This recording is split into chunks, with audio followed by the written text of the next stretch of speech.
Testing again, testing 1, 2, 3, experimenting, see if I'm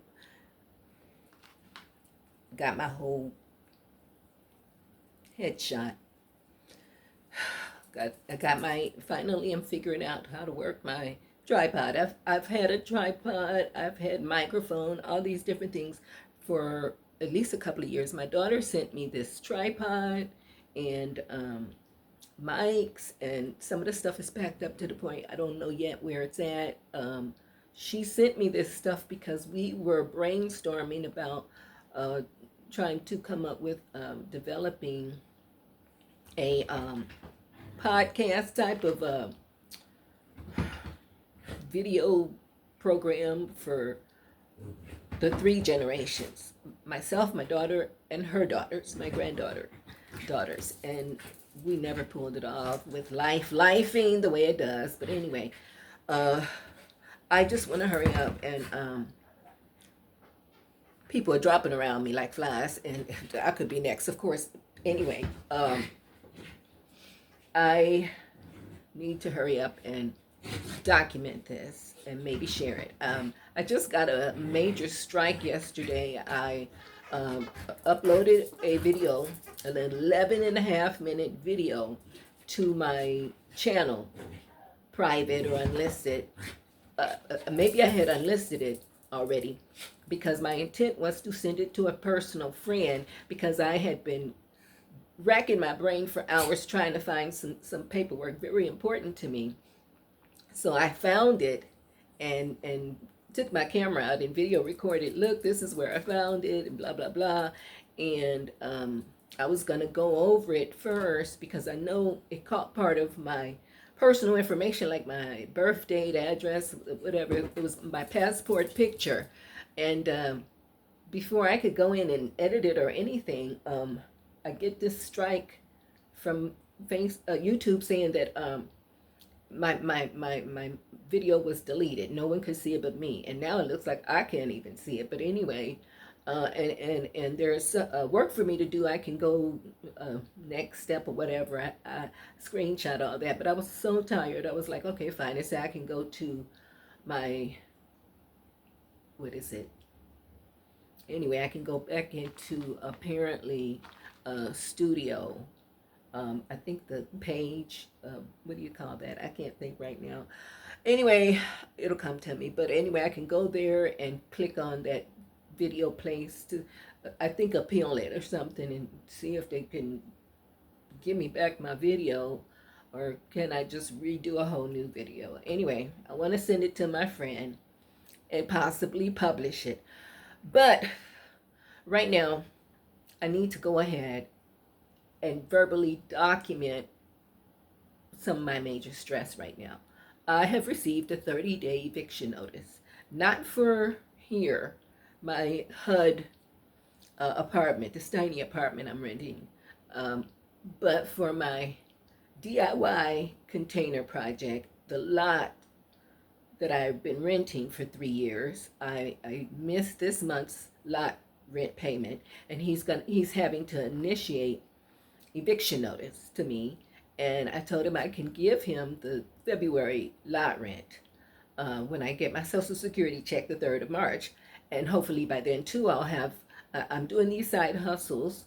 I put in a couple of applications. I'm trying to dumb it down to just do a paper application, like work in the laundromat, clean up, or, I've applied. Someone told me to go to the hotel up the street there, Lucky the Inn.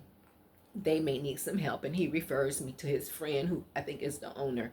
And anyway, I put applications in there. I did my last DoorDash the other day, and this is a small area. So this particular town of Kerrville, Texas, I could go 10, 20, 30 miles away into other towns, go to Bandera, Texas, go to Bernie, Texas, go to wherever, different places, and maybe do DoorDash. But I can't put all that wear and tear on the car and spend gas. I'm driving a 2009 Suzuki SX4 with a rebuilt engine. I'm on broken shoestring budget. So I did the only thing they've been posting that is I see from my area in Kerrville during the daytime, because the first two times I did nighttime, and I was able to make a few deliveries, and one round or whatever you would call it round I did from like 9 p.m. to midnight. I think I made $47, 3 or 4 deliveries. Um, but anyway, I did one the other day, and it was what they've been posting is 9 to 9:30, 10:30 to 11. 30 minute. What can you do in 30 minutes? So I saw an 8:30 to 9:30 a.m. I jumped on that hour. I got one delivery, and then I saw it was after I did the delivery, it's paying $3. I can't be doing that. Thank God it wasn't far away. It was like a delivery to pick up from the order from McDonald's on Sidney Baker Street and go up the road a little bit on Sidney Baker Street and drop it off at this address. I thought it was a home address. It turned out to be the person's workplace. It said, leave the bag by the door. They weren't open yet. Leave it there before 9 a.m. I left it there before 9 a.m. And I was nervous because it's like, anyway, I took the picture and all that. I went back later in my errands. I said, let me stop by there after they were open. And lo and behold, I was able to confirm, yes, I had made it to the correct customer. She said, oh, yes, thank you. I said, I was just double checking because, I was also having some issues with my DoorDash app. It was telling me, make a turn on Roy Street. And I'm like, Roy Street is past the address. I'm looking at the address to say ABC Sidney Baker, and they're telling me to go past that and make a turn. Oh, so yeah, I can't be doing the DoorDash, obviously. But anyway, so I have an eviction notice, and I'm working my butt off to. I'm not ready to give up on my DIY project and just up and try to sell my container, 40-foot shipping container, used shipping container, and that's what my landlord wants me to do. He wants me to just go ahead and sell it and pull up all the fencing and pull up all the paving stones and sell those as when I'm able. I don't want to do that. I'm trying to hold on to my